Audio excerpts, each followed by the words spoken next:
Well, you all know what this means. This makes my second year having this rake.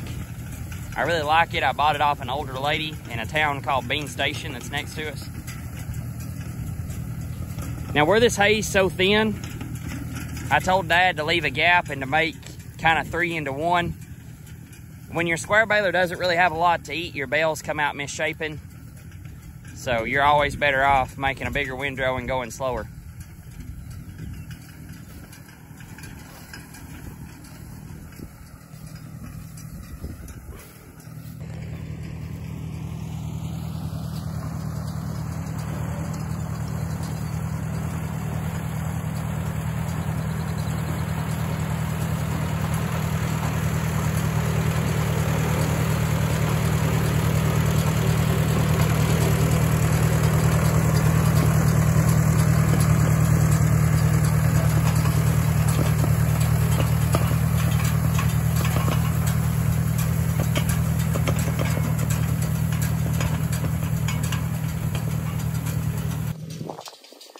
Now, if you're new to the channel, me and my dad, we try to farm a little in upper East Tennessee next to Virginia and Kentucky.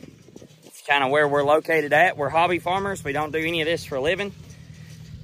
We just do it just to keep our ground clean and to have some fun with some of the old tractors and stuff that we have.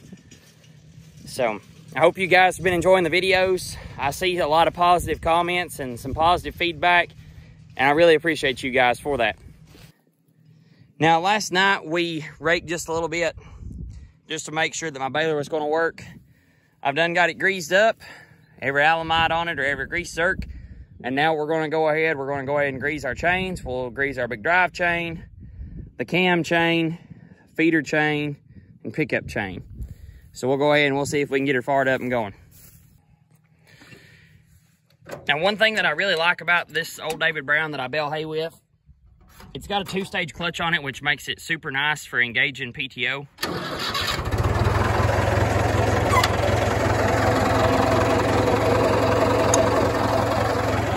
And what I mean by that is you can just barely let out of the clutch.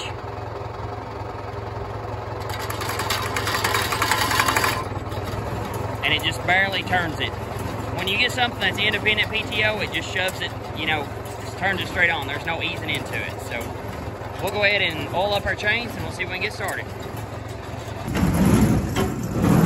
I thought while I'm in here this deep, oiling everything, let me move my headphones as they fall apart. I thought I'd show you basically how the baler works.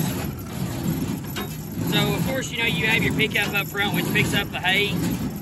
And once the pickup has the hay in here, these forks move the hay over to the chamber.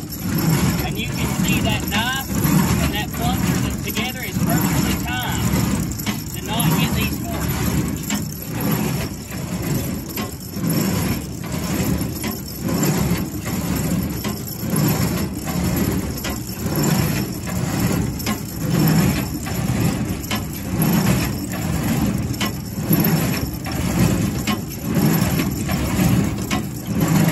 Now, this stuff that I'm spraying on is graphite.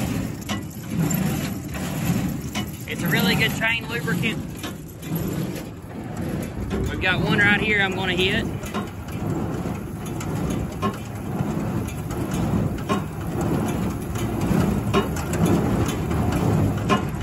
Yes, I know it makes them messy, but that's what you got to do to keep them in good shape.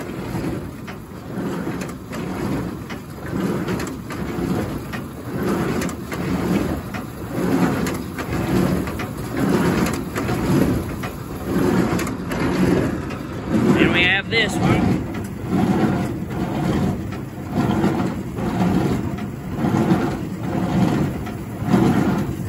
All right, and then we have this one.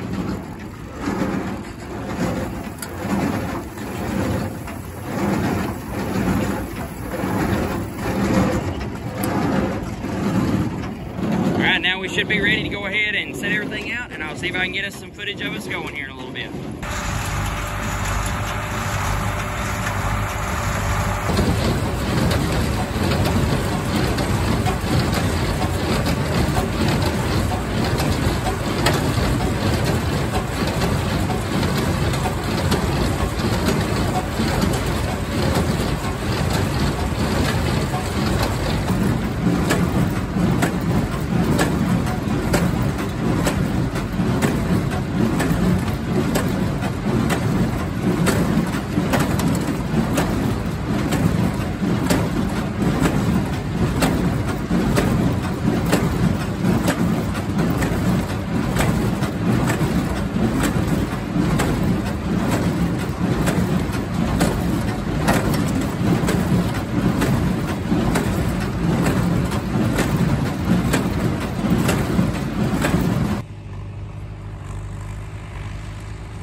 Now, one thing about square baling is if you want a bale that's perfectly square on each side, the feeder housing has to be fed evenly.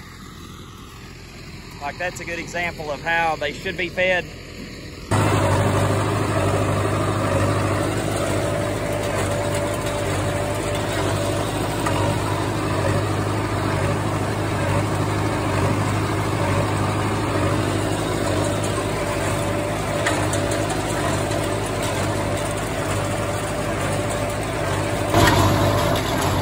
Now, if you want those good, even square bales, that feeder housing has to be kept full.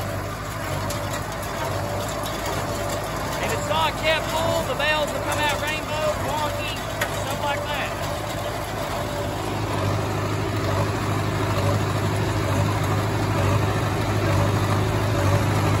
So you can't up it here.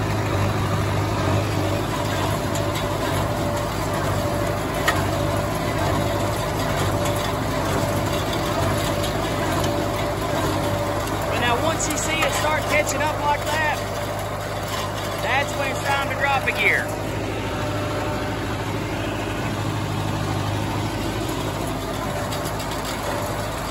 Just like that.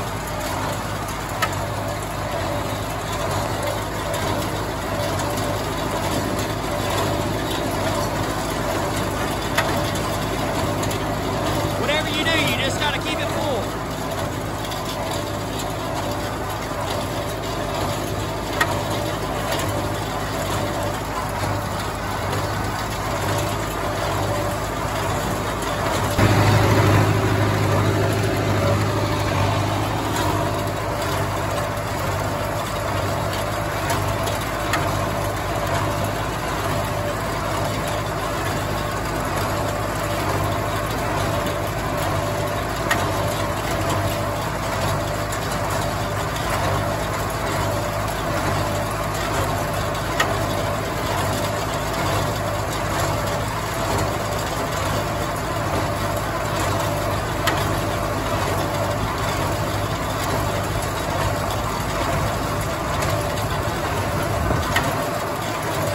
Your max right there.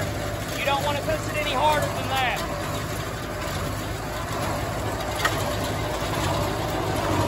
But I'm going to stop and show you all something. Now these windrows get thicker here, and that's what I was talking about earlier. So I'm going to drop it down to first.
We finished up baling. I got some buddies over there.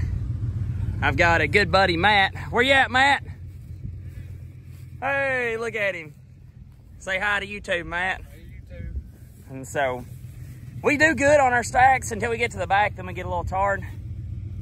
Yeah, let's just head on to the barn. It was kind of a little bit thin. Normally, first cutting, I get about 500 out of this field. We got about 360 out of it this time. So, it just is what it is.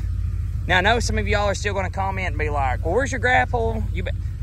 we've been having issues out of the grapple. The Power Beyond block was hooked up backwards, and we think we finally got it hooked up right. And now the pins that actually hold the grapple in don't exactly line up, so we'll have to torch them out. But hopefully we will have some footage of the grapple in the 4000. That moment when all the other trucks are hooked up.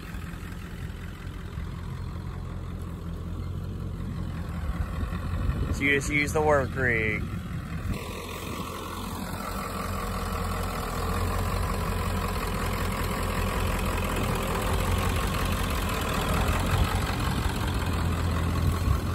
Probably the dumbest use ever I'll have for this truck. But hey, it's a truck. Have a good one, folks.